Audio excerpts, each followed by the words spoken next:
Good evening, ladies and gentlemen. Welcome to a celebration of the 247th United States Marine Corps Birthday, hosted by the Marines Memorial Association and Foundation. We'd like to thank Marines from the 1st Marine Division Band, Camp Pendleton, California, for tonight's musical tribute and ceremony music. Your ceremony detail is performed by the Marines of 23rd Marine Regiment, San Bruno, California. As you pass in and out of the Marines Memorial Theater tonight, you will find an illuminated table that has been prepared in honor of our fallen comrades. It symbolizes the valiant sacrifices of our Marine Corps Navy team.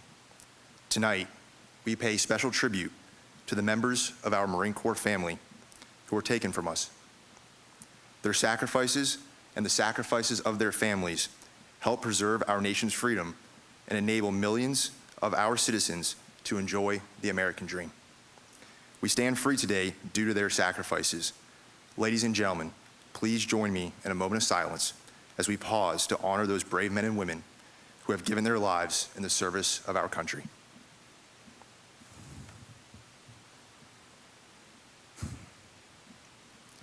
Each year, the Commandant of the Marine Corps provides a message for all Marines, past and present. Ladies and gentlemen, a message from the 38th Commandant of the Marine Corps, General David H. Berger.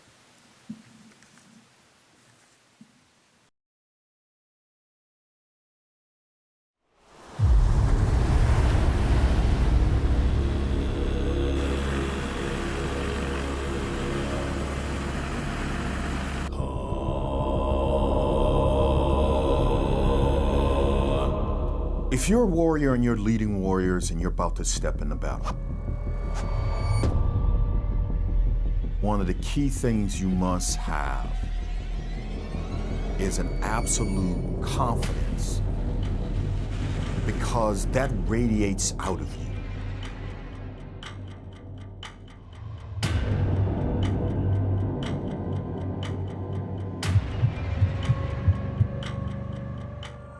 You're giving to them the warrior spirit. Semper Fidelis means that if you are a foe before me, I will not quit until you fall.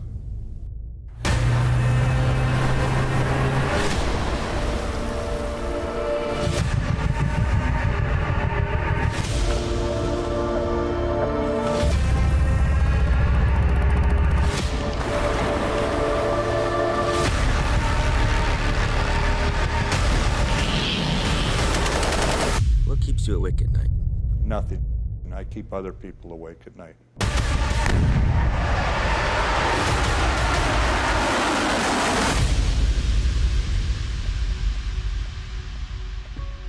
The Marine just plain considers himself a better soldier than anybody else. Marines have never given anyone any reason to think differently. We are unique. Not just among our fellow citizens, but among all those who defend our nation.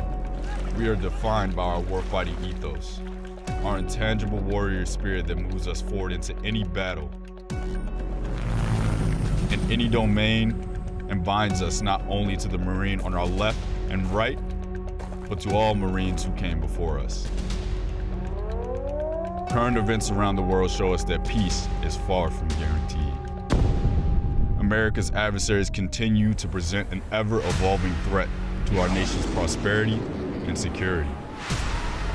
Today, almost 31,000 Marines are forward deployed or stationed abroad. In every theater, in every time and place, standing ready to confront those who would do our nation harm.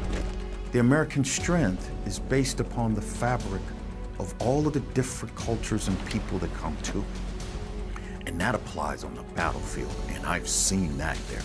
That is an essence of the power of the American fighting spirit. For 247 years, capable and determined adversaries have tested the Marine Corps. The enemy knows when they see that EGA and they see a real Marine hooked to that EGA, that could be a serious situation. On each occasion, our forebears gave them reason to fear and respect the title United States Marine. Our adversaries have always had a choice: abandon their aggressions or stand and fight. Some chose to fight and were destroyed. Today, our adversaries still have a choice, and they know if they choose to fight, they will be defeated. From the wheat fields of Belleau Wood, or the volcanic sands of Iwo Jima, to the crowded streets of Hue City or Ramadi, Marines prove time and time again they will claim victory on any battlefield. Our mission was stay on the compound.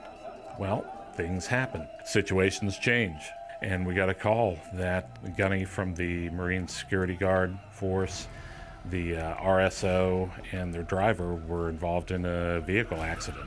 We were driven out to the crash site. Liberian rebels, armed to the teeth with anything that they had. We had to do a makeshift backboard and stabilized them and got all of our personnel.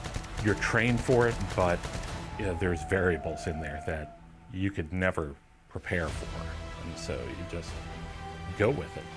And while battlefields and technologies change, the qualities of a Marine are timeless. Grit, strength, boldness, discipline, initiative, adaptability, honor, courage, and commitment. It would be impossible for me to say with any amount of confidence that I would be where and who I am today if I didn't have the foundation of being a Marine. The Marine Corps and how it shapes us, and the history of courage and sacrifice that we fill the shoes of and that we follow. It's almost impossible to not continue on and to not want to become the best version of yourself personally, but professionally as a Marine as well. These qualities were birthed by the legacy of the old breed, those like Herschel Woody Williams. He really just was a huge inspiration. Growing up, I loved warrior figures, and he was the main one. It's the legacy of the Marines who came before us, and of our Marines today. When the nation calls, we answer. As America's premier crisis response force, Marines thrive in chaotic situations where friction is highest. We have to always understand that there's always been troops on the deck taking the fight to the enemy on their distant lands. We are proud to be first to fight, and we are ready today and tomorrow. Standing ready with undying devotion to the Corps, to the mission, and to each other. Our very freedom came under attack in a series of deliberate and deadly terrorist acts. In 2001, when our nation was still reeling from the September 11th terrorist attacks, Marines aboard the USS Peleliu and the USS Bataan came from the sea and launched the longest amphibious raid in history. We came 370 miles from the sea, 25 aircraft. During one period of darkness, we inserted 400 Marines over that distance. We did what we say that we do. We did it in an expeditionary manner. We did it from the ships, and despite a lot of risk, we did it successfully. The same warfighting spirit that secures our victory in combat comes from our ability to innovate, to iterate, to adapt. And we find inspiration in each other. I remember my first cat shot in an F-18 into a combat zone. And that was a whirlwind of emotions, right? You're ready to go, you've practiced, you're trained, but you're a little bit nervous. That nervousness, though, I think is good, right? It keeps you sharp. She's more than an astronaut. She is a Marine whose warfighter ethos shapes who she is. A battle-tested warrior with 47 combat missions in Iraq, and Afghanistan. When I'm sitting on top of that rocket and they start to load the prop and it starts to shake and rumble, I hope that I feel a little bit nervous, keeps me sharp. I hope, though, that I have this calmness, knowing that I'm trained, my crew is trained, we are ready to go. And I hope that the second that we launch from planet Earth, that all just disappears and we're in the moment. While those who threaten our nation remain, America sleeps well at night knowing the future will be no different. Because the Marines are always standing ready. Across the force, we continue to innovate and experiment in preparation for the future fight. Where we will fight might be uncertain, but we prepare for uncertainty. When called, we will fight and we will win. Today, tomorrow, and in the future. These victories are not won because of our technology or our equipment, but because of all of you. Because of everything you do every day to remain the best trained, most professional, most ready force in the world. That has not changed.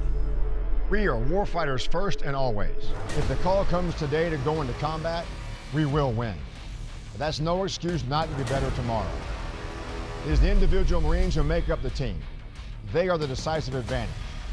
Whether in combat or in competition, training our future Marines at recruit training, or preparing to deploy on one of our Marine Expeditionary units, we have always adapted to the changing character of war. Why we fight and why we win is unchanged. It is our ethos, our character, and our unapologetic resolve to be the most capable and most lethal fighting force in the world. Marines, you are writing the next chapter of our Corps. Our legacy rests upon your shoulders, and I'm confident you will meet the task. Semper Fidelis. Happy birthday, Marines.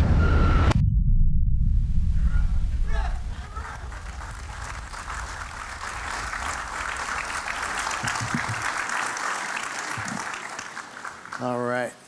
Ladies and gentlemen, good evening. Oh, okay. We're here at a birthday ball celebration, not mass. Ladies and gentlemen, good evening. All right, that's more like it. Give yourselves a round of applause after that. That's fantastic.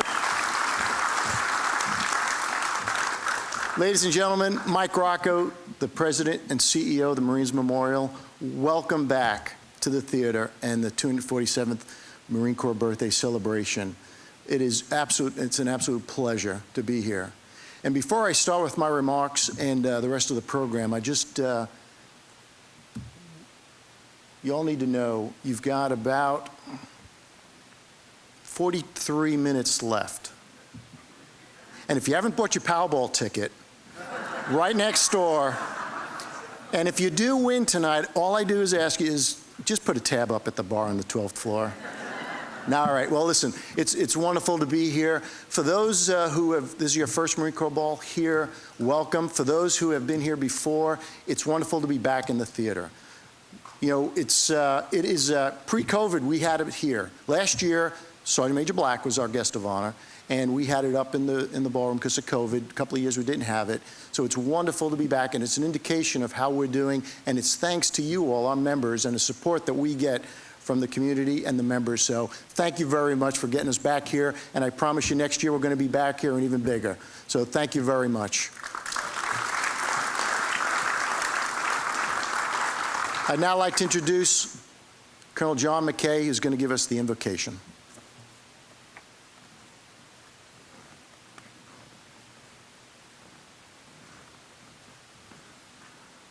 Let us pray. Almighty God, we invoke your Holy Spirit among us here this evening. We call to mind the devotion, selfless dedication, and sacrifice of those young Marines you brought in to a very turbulent world, and you who today guide and counsel them. We join hearts with them in celebration of the gift of freedom and liberty that is often paid in blood, sacrifice, suffering, and grief. We give you thanks for the generosity and wisdom of the men and women who are gathered here this blessed evening. May you continue to inspire them with a servant leadership that glorifies you. O Lord, remind us today that everything we may begin with your help, continue with your gracious assistance, and in you come to a holy end. Send your Spirit upon this celebration and upon all our women and men who have the honor of being U.S. Marines, especially those we distinguish today as they embark on a most noble calling. Let all our words and action this day and every day be for your greater glory and the country's and our beloved Corps.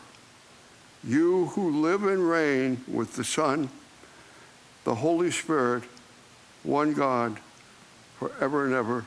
Amen.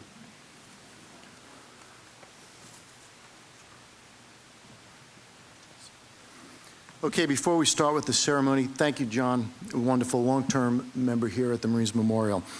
I want to recognize a few people, and then we'll get the ceremony kicking. But first, I'd like to thank the Assistant Commandant of the Marine Corps and his lovely wife, Trish, for coming out here.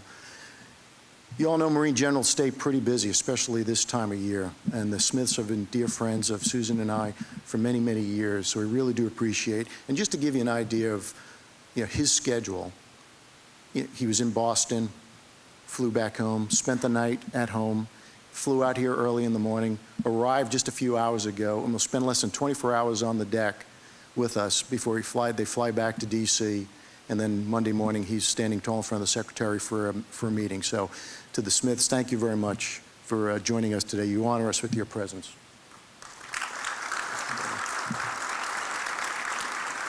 All right, you all know this doesn't happen. We don't just turn on the lights and off we go to a fantastic ceremony. So I'd be remiss if I didn't recognize, so this is his 33rd Marine Corps Ball here at the Marines Memorial. And for many of the folks you know who I'm talking about, Mr. Michael Allen. So Michael, thank you so much. This is incredible, incredible what you put together again.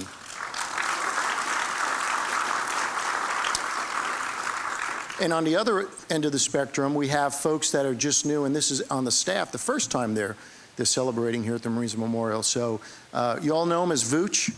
Vooch heads up our Veterans and Marketing Department. Ramiro Maldonado is here. Brandon is here. We've got staff. I know Annie, I saw when I walked in. You've got Eric down at the front desk, and the front desk staff with Sarge. You've got Etta upstairs. This is a team effort for the Marines Memorial. So please, a round of applause for the folks that have really made this happen. Thank you.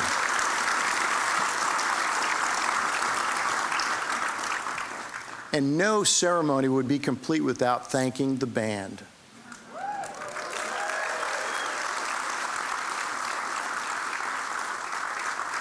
It was a little touch and go getting them here, but as soon as they found out I was the Assistant Commandant, a veteran, a former CG of the Blue Diamond, they said, how can we not come back and present for all? I'm kidding. You guys have been fantastic from the front. And Eric, General Smith is the former commanding general of the Blue Diamond, but a fantastic job for the 1st Marine Division Band. Thank you very much. It was a fantastic show outside. And in the parade, you've got, that you'll see soon with the cake display and the ushers, you'll see the 23rd Marines. So Colonel Quentin Jones, 23rd Marines, thank you for the fantastic support again.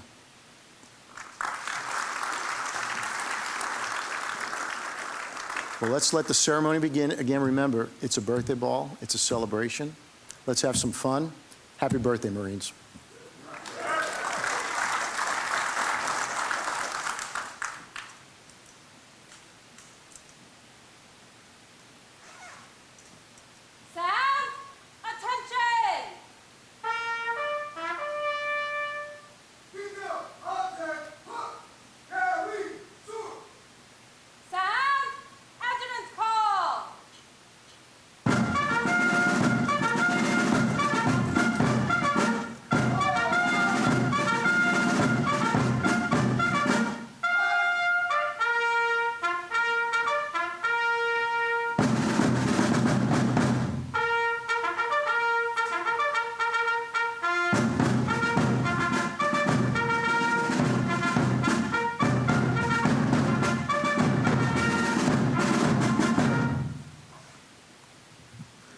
Ladies and gentlemen, please rise for the marching of the colors and the playing of our national anthem.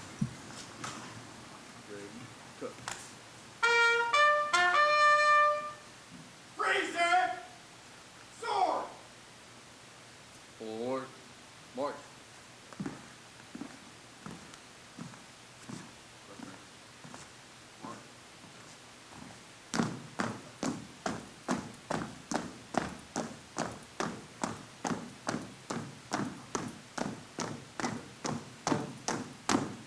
Present, go.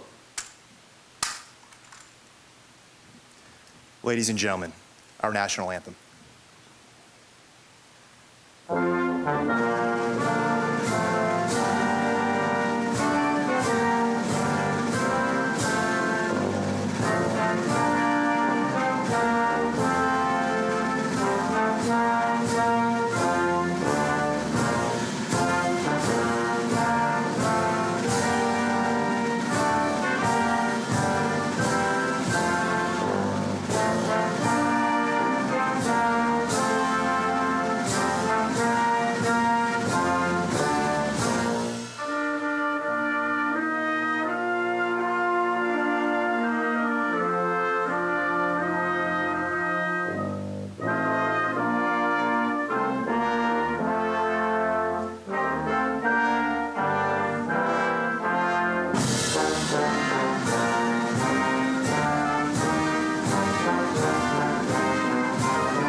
Ladies and gentlemen, please be seated.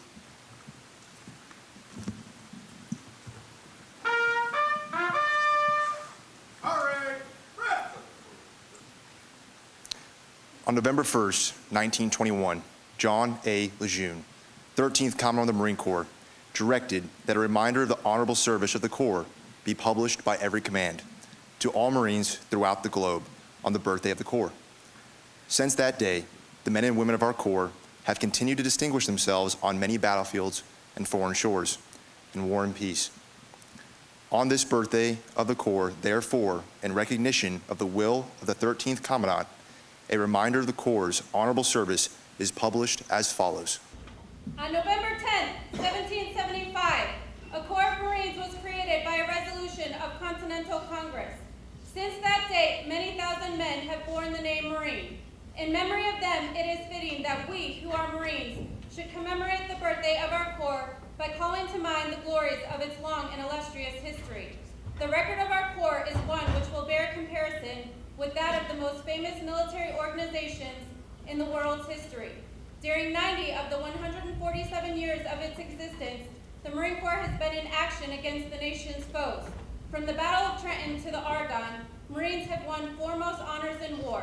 And in the long eras of tranquility at home, generation after generation of Marines have grown brave in war in both hemispheres and in every corner of the 7 seas, that our country and its citizens might enjoy peace and security. In every battle and skirmish since the birth of our Corps, Marines have acquitted themselves with the greatest distinction, winning new honors on each occasion until the term Marine has come to signify all that is highest in military efficiency and soldierly virtue. This high name of distinction and soldierly repute, we who are Marines today have received from those who preceded us in the Corps. With it, we have also received from them the eternal spirit which has animated our Corps from generation to generation and has been the distinguishing mark of the Marines in every age. So long as that spirit continues to flourish, Marines will be found equal to every emergency in the future as they have been in the past, and the men of our nation will regard us as worthy successors to the long line of illustrious men who have served as soldiers of the sea since the founding of the Corps. Signed, John A. Lejeune, Major General, United States Marine Corps, 13th Commandant of the Marine Corps. The timeless message of our 13th Commandant has left its mark in our hearts and minds of all Marines, past and present. By deed and act, from Belleau Wood to the Argonne, from Guadalcanal to Iwo Jima, from Incheon to the Korean Armistice, from the hard fights in Vietnam to Desert Shield, Desert Storm, to this century's longest wars in Iraq and Afghanistan, and in hundreds of other places where Marines have distinguished themselves, Marines have continued to epitomize those qualities which are their legacy. The success which the men and women who have earned the title of Marine have achieved in combat and the faith they have borne in peace will endure forever. The Commandant and our many friends have added their hearty praise and congratulations on this, our 247th birthday.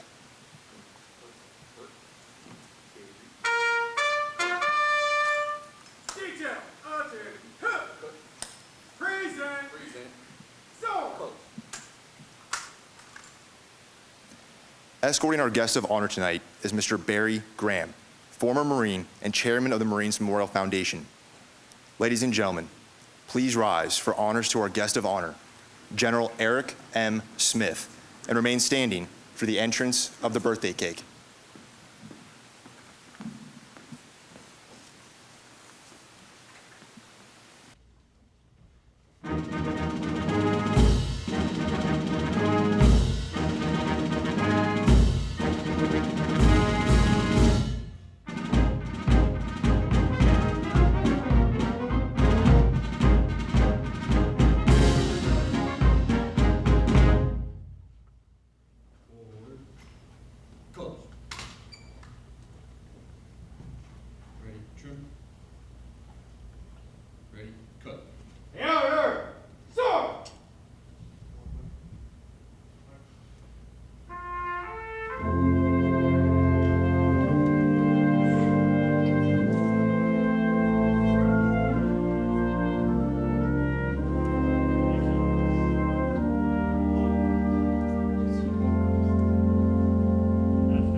Ladies and gentlemen, please be seated.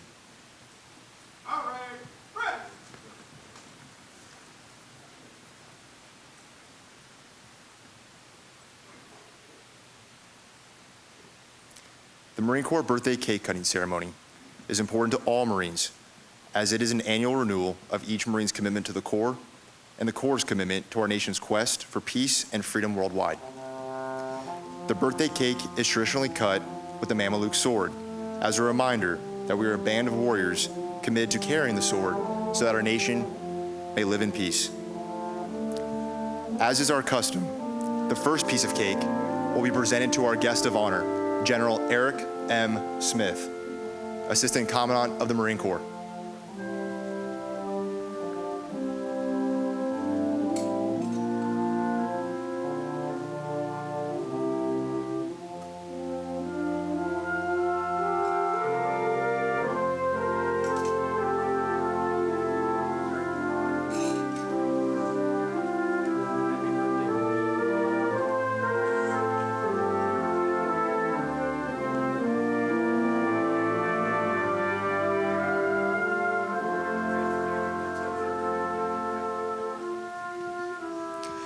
By tradition, the next piece of cake is presented to the oldest Marine in attendance as a sign of honor and respect according to experience and seniority. This evening, our oldest Marine is Chief Warrant Officer 4, Harry McGowan, who enlisted in the Marine Corps in 1947, a native of Orange, New Jersey, Chief War Officer 4, was born on 27 August 1930.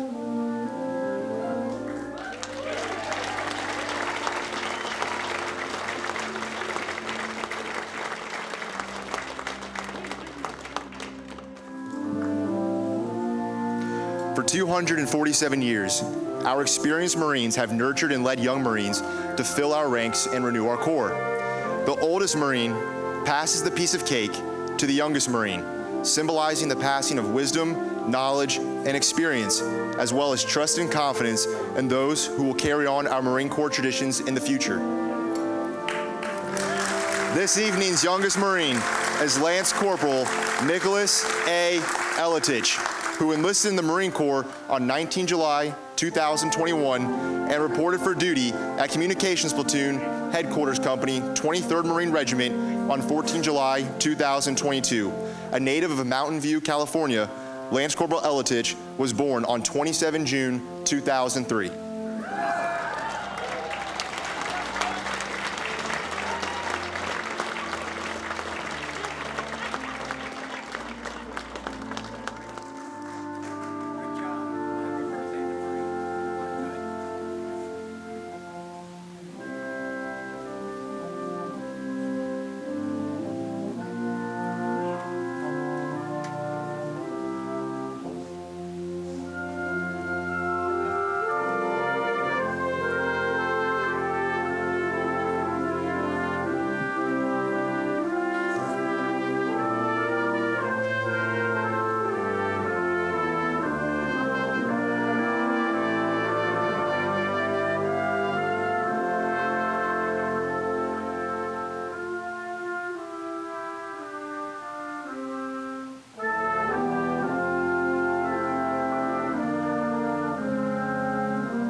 Ladies and gentlemen, the Chairman of the Board of the Marines Memorial Foundation, Mr. Barry Graham.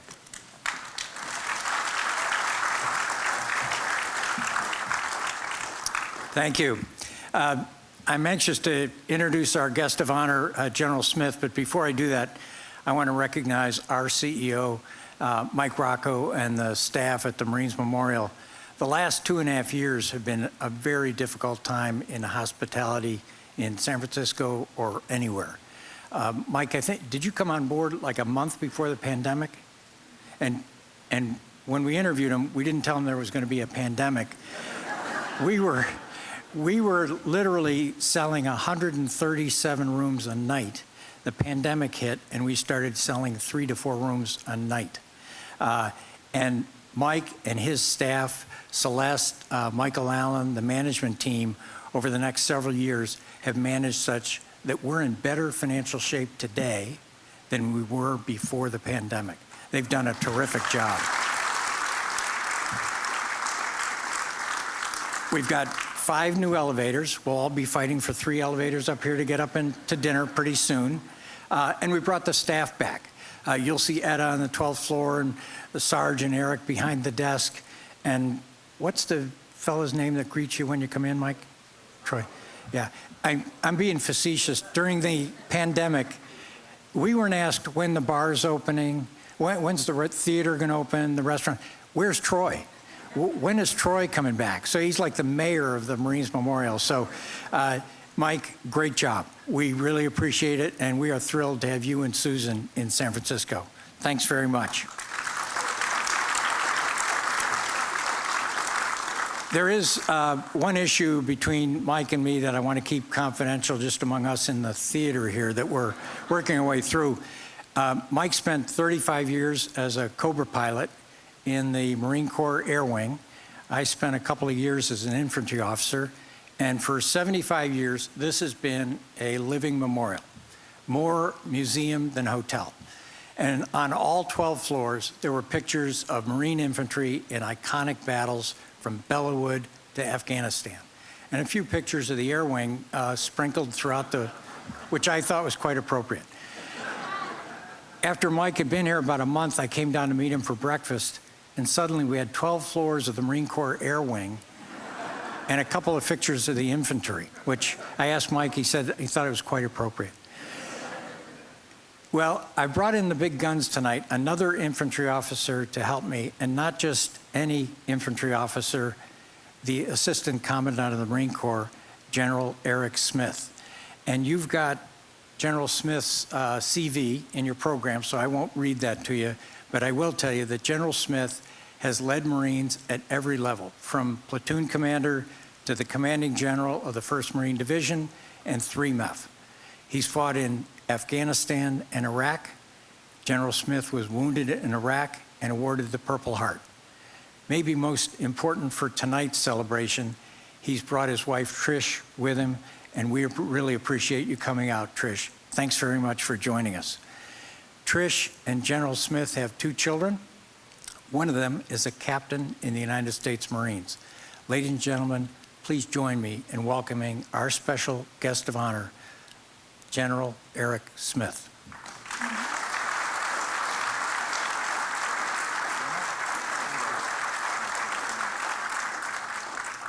All right, good evening. I can't see anything because the lights are right in my face here, so I assume you're still out there. So first, we would be remiss if we did not on this birthday, and I'm gonna, okay. Oh, thank God. We would be remiss if we did not again acknowledge Warrant Officer McGowan. That is if you haven't looked closely, that's a Navy Cross on his chest. Now, if you are not familiar with that, that is the nation's 2nd highest award for valor. It's the Medal of Honor and the Navy Cross. There's also a Purple Heart sitting there. That is from a time when combat was even more heinous than it is today, more close, more personal than it is today. And the reason that we all get the street credibility that we get when we walk down the street in our blues is not because of anything we did. It is because of warriors like that who did what he was able to do and come home and say nothing about it and be the ultimate humble warrior. Sure.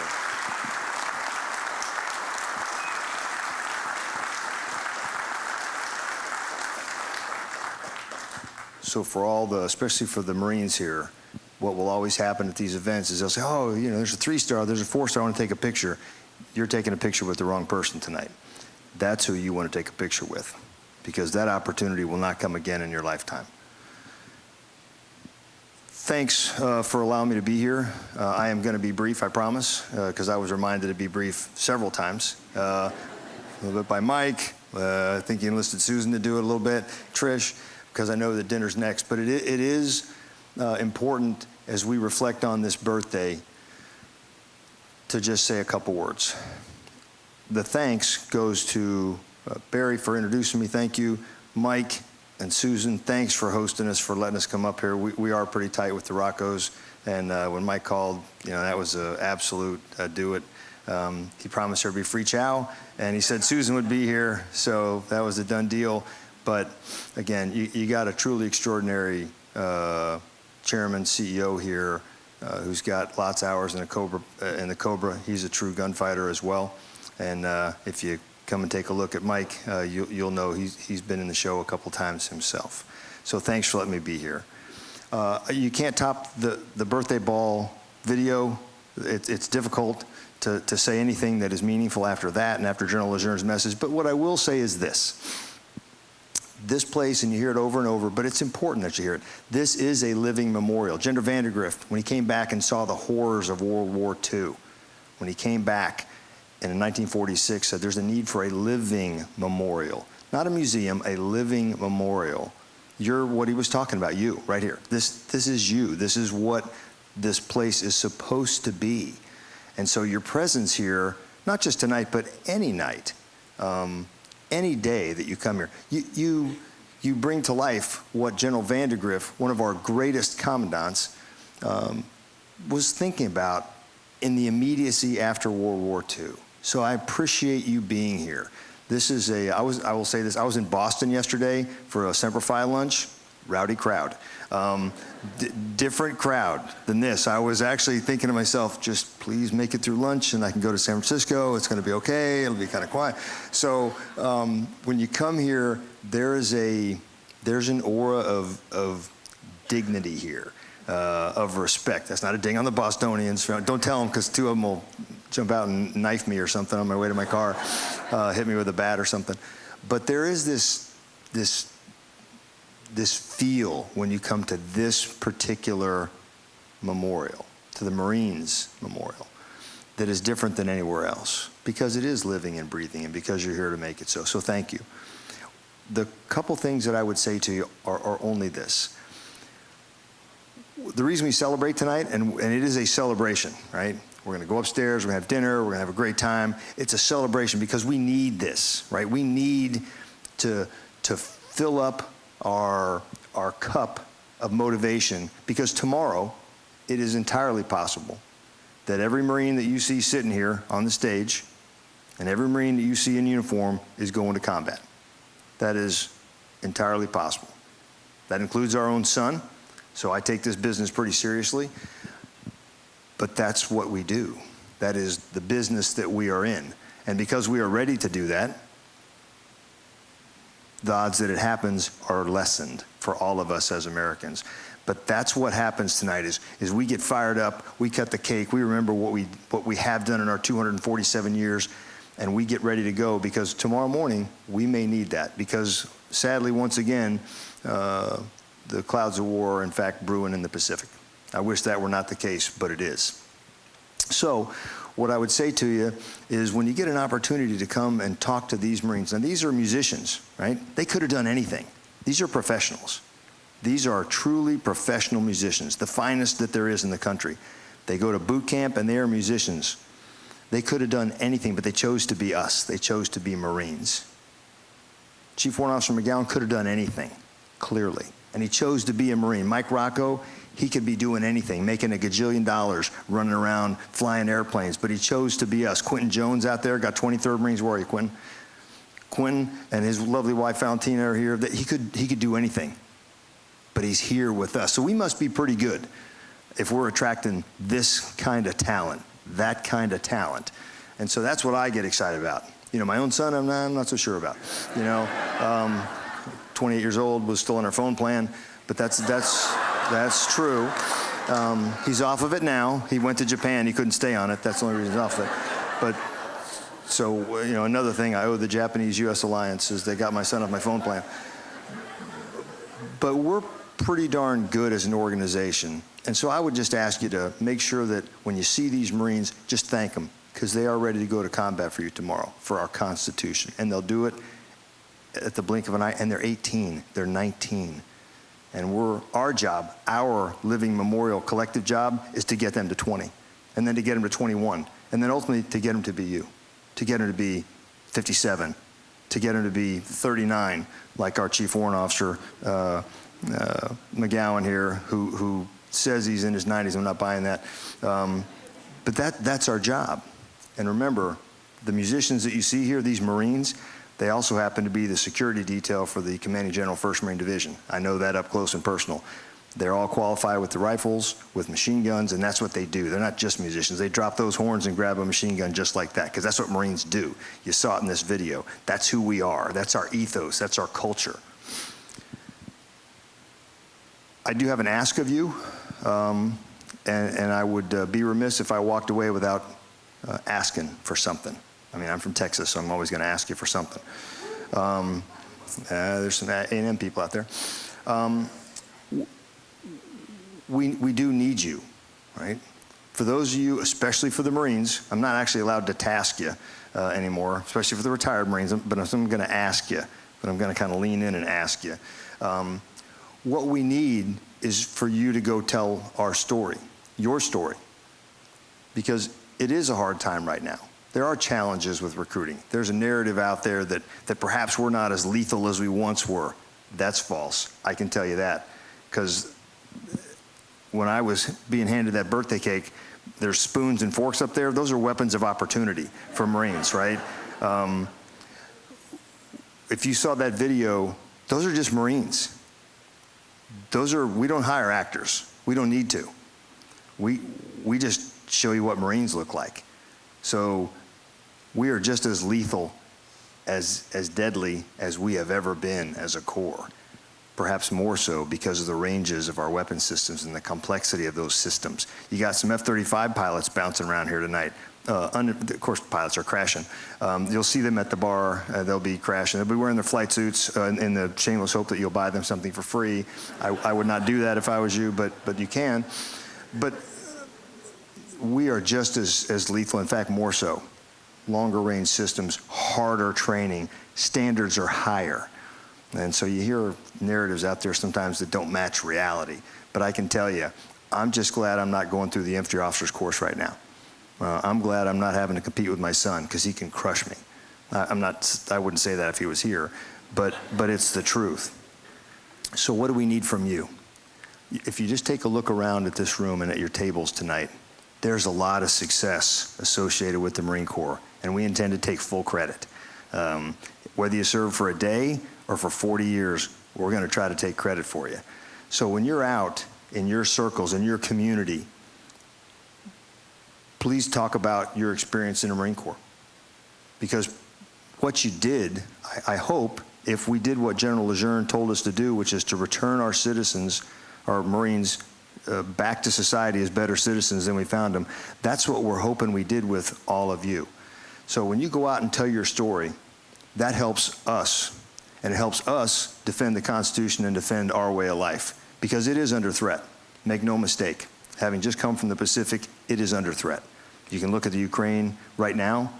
There is no guarantee of tomorrow and of democracy. So what we need is for all of you to go out and tell your stories and help us, to help the American people understand the value of service. Maybe it's in the Peace Corps, maybe it's in the Marine Corps.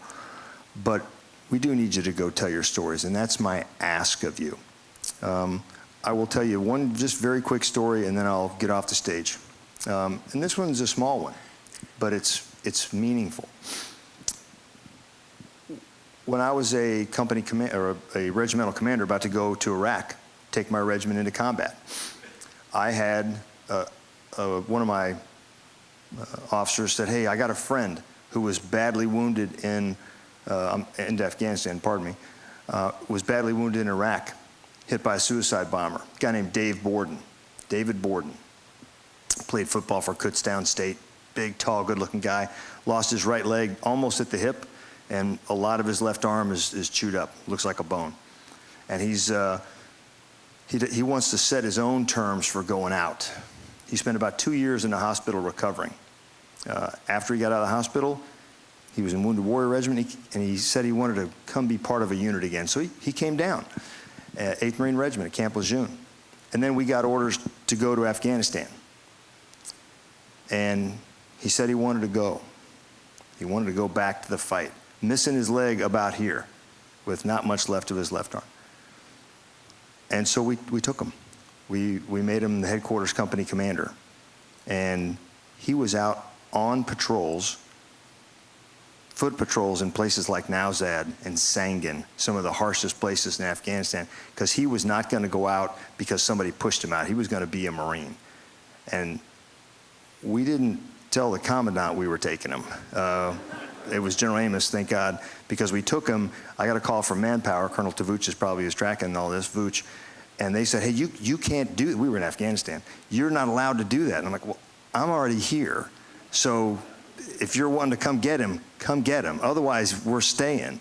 And he was not about to go home. He then did a second one-year deployment to Afghanistan. And he retired as a major. That's who we are.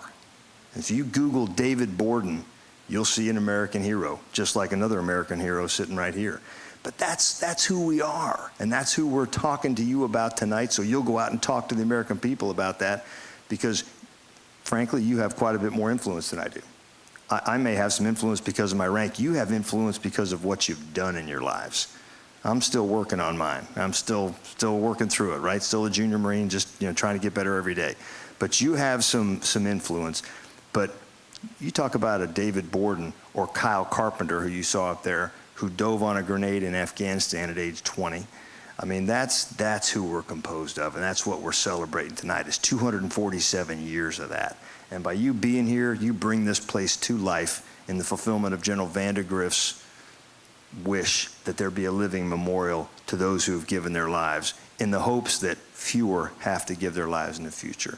So thank you for what you do.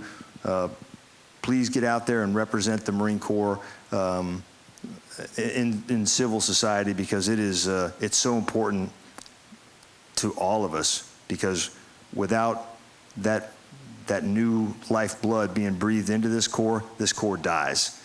And that cannot happen.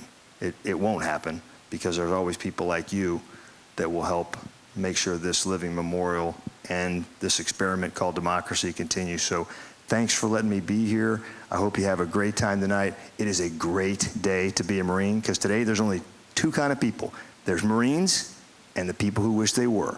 So, Semper Fidelis, happy birthday. Thank you. Stay right there, brother. Great job. All righty, so wonderful words, thank you. And with Barry and I and from the family here at the Marines Memorial, we'd like to a gift. And some of you might recognize it. It's a Leatherneck magazine, but the more important part is it's signed by Mitchell Page, Medal of Honor winner. And to Eric, to General Eric Smith, 247th Marines Birthday Ball, thank you very much. Thank you very much.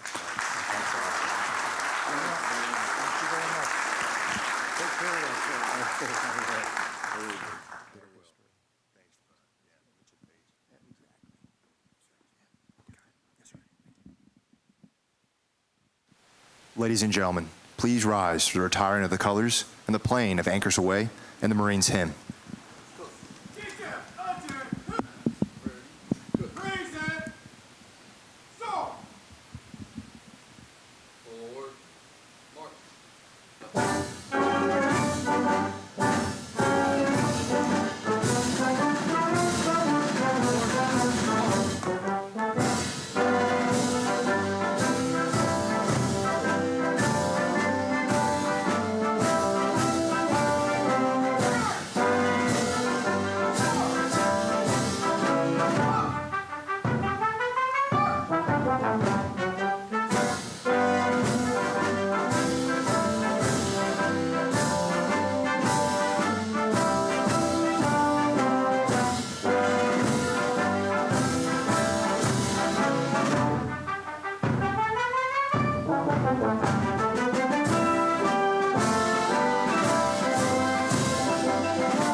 Ladies and gentlemen, please be seated.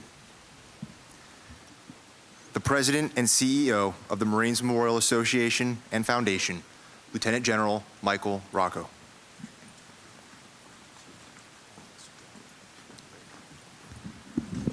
Okay, we're going to close this out. Thank you, everybody. I can't thank you enough. Fantastic words from the Assistant Commandant. General Smith, thank you so much.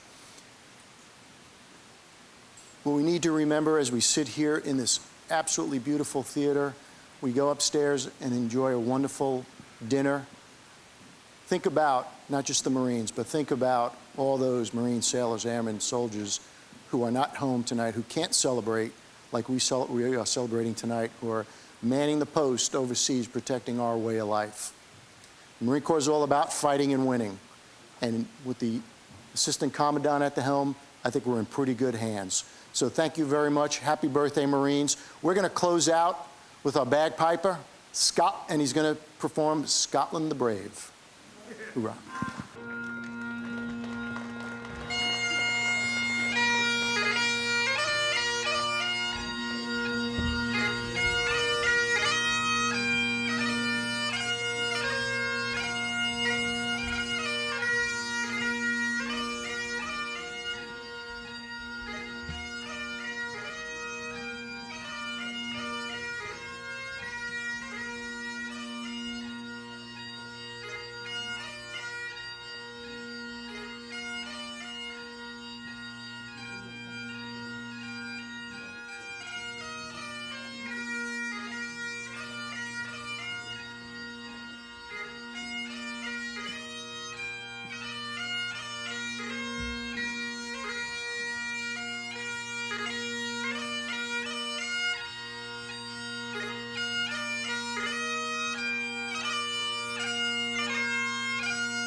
We hope you enjoyed this presentation from Marines Memorial Association and Foundation. To learn more about the organization and our programs, please visit our website at marinesmemorial.org.